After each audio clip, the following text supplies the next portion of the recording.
Buenas tardes amigos del Centro Ginecológico Especializado Mujer. Soy el doctor Giancarlo Varela García, director del centro. En esta oportunidad, continuando con el ciclo de charlas magistrales, vamos a conversar sobre un tema muy importante y frecuente que es la vulvovaginitis ocasionada por hongos, Candida albicans. Como una pequeña introducción, es importante indicar que esta enfermedad es la enfermedad más común entre todas las consultas ginecológicas que existen a nivel mundial. Prácticamente el 70 a 80% de las mujeres se encuentra colonizada por el hongo de la Candida albicans. 30 a 40% de las mujeres desarrollan un cuadro por lo menos anual durante el año y 10% presenta cuadros a repetición, o sea, cuadros crónicos. Es interesante saber que a veces pueden existir resultados de cultivos negativos y no necesariamente quiere decir que la mujer no está infectada por el hongo.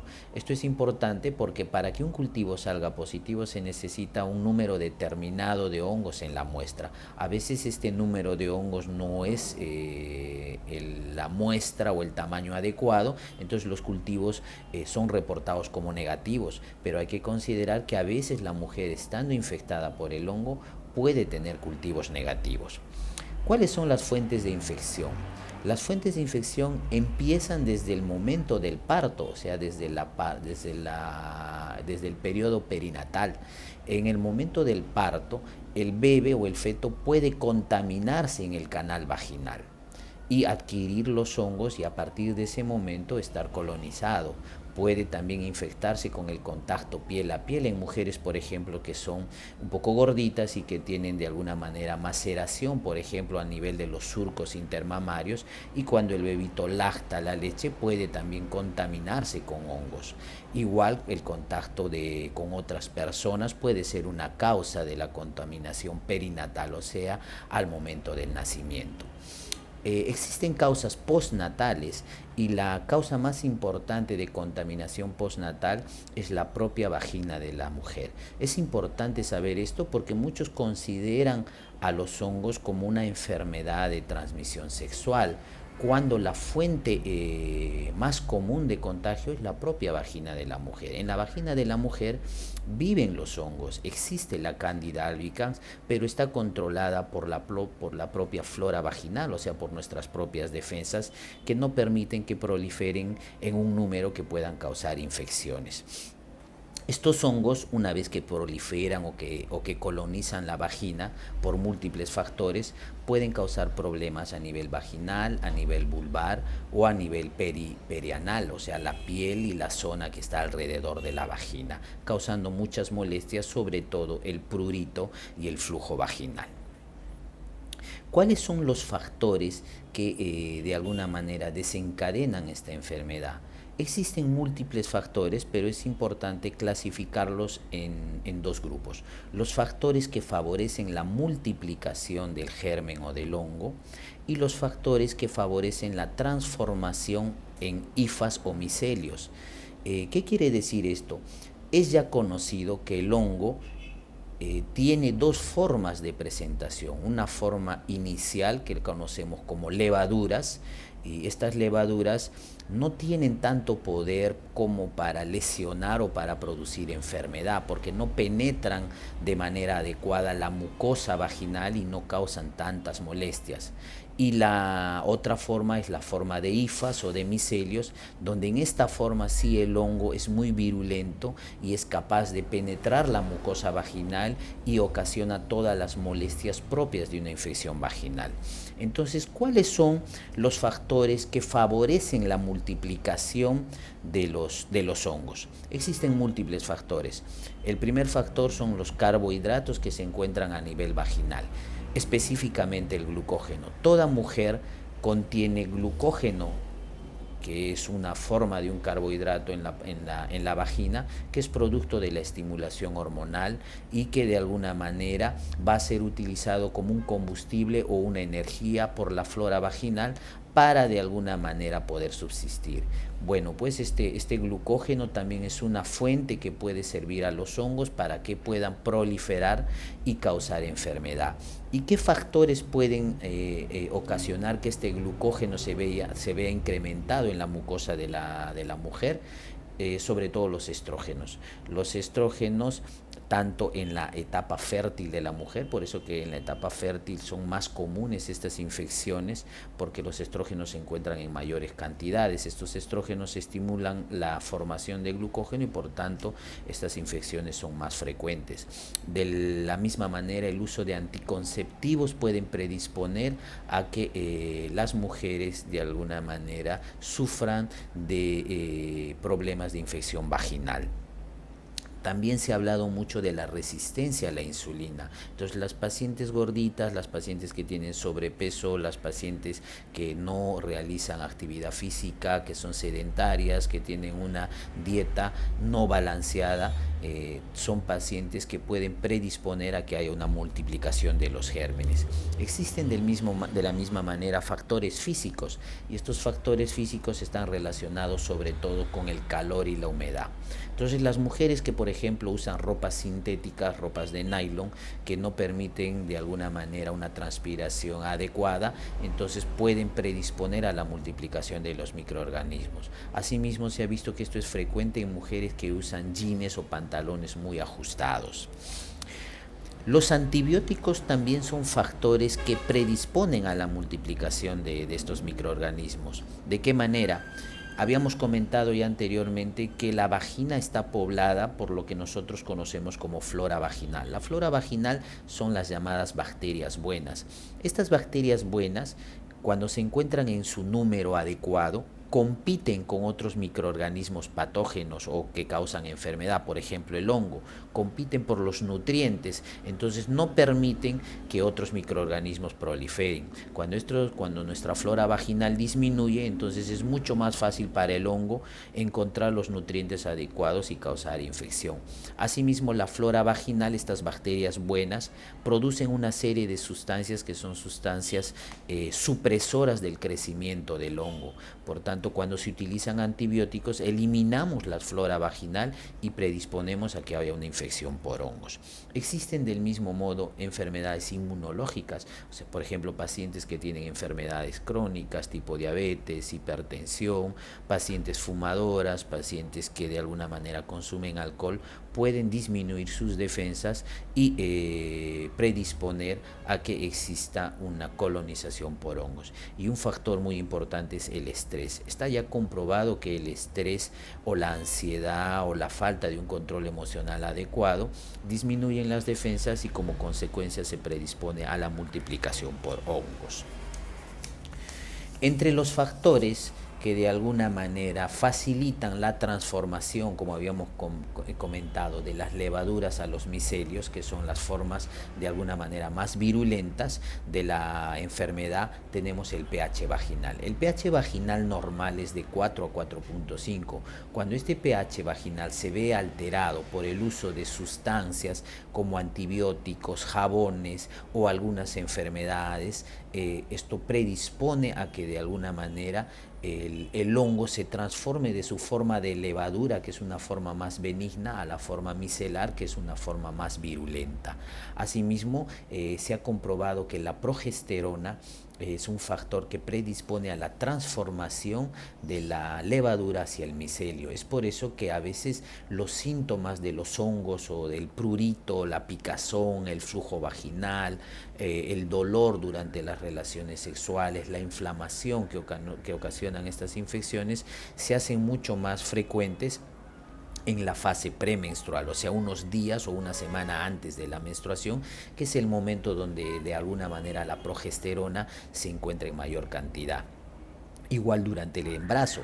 Durante el embarazo la progesterona es una hormona que de alguna manera se encuentra en concentraciones elevadas porque mantiene la gestación. Es por eso que las mujeres embarazadas tienen cuadros de infecciones micóticas o por hongos a repetición. Y algo muy interesante, se ha podido observar también que el semen del varón puede facilitar la transformación de las levaduras hacia micelios, que es la forma más patógena, digamos así, del hongo. Es por eso que estas infecciones de hongos se encuentran de alguna manera con mucha más frecuencia en mujeres que tienen una vida sexual activa. ¿Cuál es la clínica de la enfermedad? La clínica de la enfermedad puede ir desde cuadros asintomáticos, o sea, cuadros donde no se siente ningún tipo de molestia, hasta cuadros donde pueden ser problemas que se presentan de forma ocasional, 1 o 2 veces por año, y que ceden con el tratamiento adecuado, hasta los cuadros que nosotros llamamos cuadros crónicos o repetitivos, donde se mantienen en el transcurso del tiempo, ¿no? Y son los que verdaderamente ocasionan muchas molestias. Desde el punto de vista de su origen pueden ser primarias o secundarias. Primarias cuando no de alguna manera determinamos el factor causal de la enfermedad, y secundarias cuando establecemos muy bien la etiología del problema. Por ejemplo, podrían ser el uso de antibióticos, podría ser el uso de anticonceptivos o el uso de ropas ajustadas. Cuando no determinamos esta etiología, hablamos de las formas primarias. Las formas crónicas, que son las que ocasionan mucho más problema y que de alguna manera es el motivo de estas charlas, ojo, no son causadas por reinfecciones. Las pacientes piensan que se vuelven a infectar, hacen un tratamiento, mejoran 1 o 2 semanas, vuelven a tener las molestias y ellas de alguna manera piensan que han sido reinfectadas, que han sido contagiadas de alguna manera, y no es así. La forma más frecuente son las recaídas. ¿Qué quiere decir? Que no se eliminan completamente los hongos, y los pocos hongos que quedan vuelven a proliferar, ocasionando nuevamente molestias. O sea, quedan hongos que no han sido eliminados en la vagina de la mujer, y después de un tiempo nuevamente proliferan, alcanzan el número adecuado de colonias para volver a ocasionar molestias. Se cree que de alguna manera 4% de las mujeres, de todas las que tienen infecciones vaginales, realizan o presentan estos cuadros crónicos. ¿Cómo determinamos que una paciente tiene una enfermedad crónica o una infección vaginal por cándida crónica?